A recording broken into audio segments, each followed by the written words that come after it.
কলেজে সাদা কোট পেল লাজু। লাজুর জীবনে আনন্দের সীমা নেই, আর ওদিকে বনলতার জীবনে শুরু হয়েছে নতুন সমস্যা। হ্যাঁ বন্ধুরা, এমনটাই দেখতে পাবো আমরা কোণে দেখা আলো সিরিয়ালের আজকের পর্বে। ধারাবাহিকের প্রথমেই দেখা যায় লাজু রেডি হয়ে কলেজ বেরোনোর জন্য রেডি হয় এবং ঠাকুমা এসে বলে যে ভালোভাবে যাবি, ঠিকঠাকভাবে দেখে শুনে যাবি।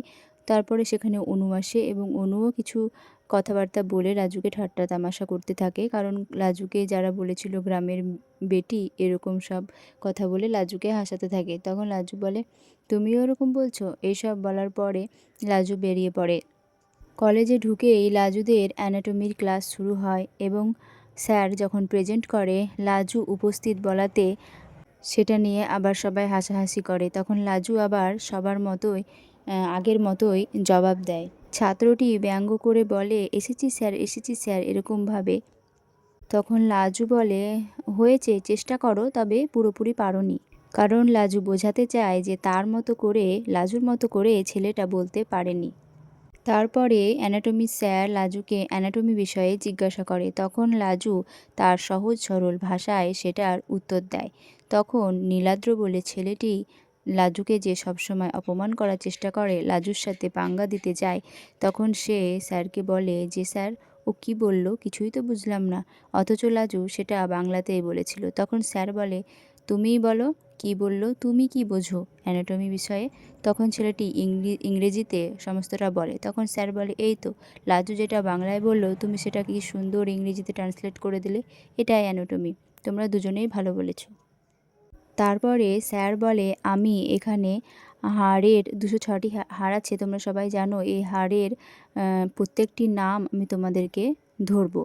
মানে এখানে বোর্ডে টাঙানো থাকে এবং বলে সেখানে স্টিকার দিয়ে নামগুলো ঢেকে রাখা রয়েছে। তোমাদেরকে আমি হাড়গুলোর নাম জিজ্ঞাসা করব, আর তোমাদেরকে সঠিক স্টিকারটি তুলে সেই হাড়টা কোথায় আছে দেখাতে হবে। এই বলে সবাইকে স্যার বোর্ডে ডাকেন এবং সবাইকে সবটা জিজ্ঞাসা করেন। সবাই সব সঠিক মতোই বলে দেয়। তারপরে লাজুকে ডাকে, লাজুও বলে দেয়। কিন্তু লাজু যখন বোর্ডে যায় তখন একটি ছেলে ম্যাও বলে লাজুকে ব্যঙ্গ করে। তখন স্যার বলে, কি ব্যাপার, নার্ভাস নাকি লাজবন্তী? তখন লাজু বলে, না, নার্ভাস হব কেন, আমার তো বেড়াল খুব পছন্দ। তখন স্যার বলে, শুনলে তো যে এই আওয়াজটা করলে, বেড়াল খুব লাজুর পছন্দ, তাহলে বেড়ালটাকে লাজু বাড়িতেই নিয়ে যাবে নাকি? সবাইকে সবটা ধরা হয়ে যাওয়ার পর স্যার লাজবন্তীকে এবং নীলাদ্রকে একসঙ্গে দুজনকে ডাকে এবং দুজনকে একসঙ্গে জিজ্ঞাসা করে বোর্ডে। ওকে লাজবন্তীকে একবার এবং তারপরে নীলাদ্রকে একবার। এইভাবে বলতে বলতে লাজবন্তী সবগুলোই পেরে যায়, কিন্তু নীলাদ্র শেষেরটা পারে না। তখন সেটা লাজবন্তী দেখিয়ে দেয়, আর নীলাদ্র এই জায়গায় খুবই অপমানিত বোধ করে। সে মনে মনে ভাবে লাজবন্তীর কাছে তার মাথা ছোট হয়ে গেল। সে লাজবন্তী তার থেকে বেশি জানে, এরকমটা ফিল করতে থাকে নীলাদ্র।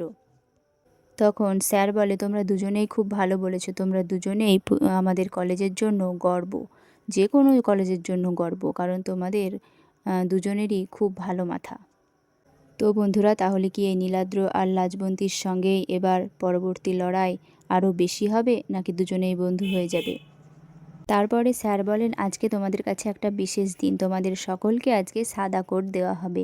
এই বলে স্যার এবং ম্যাডামরা নাম ধরে ধরে ডেকে তাদেরকে সকলকে সাদা কোট পরিয়ে দেয় এবং সবাই খুব আনন্দিত হয়। সবার কাছে এটা একটা স্বপ্নের মতো ছিল।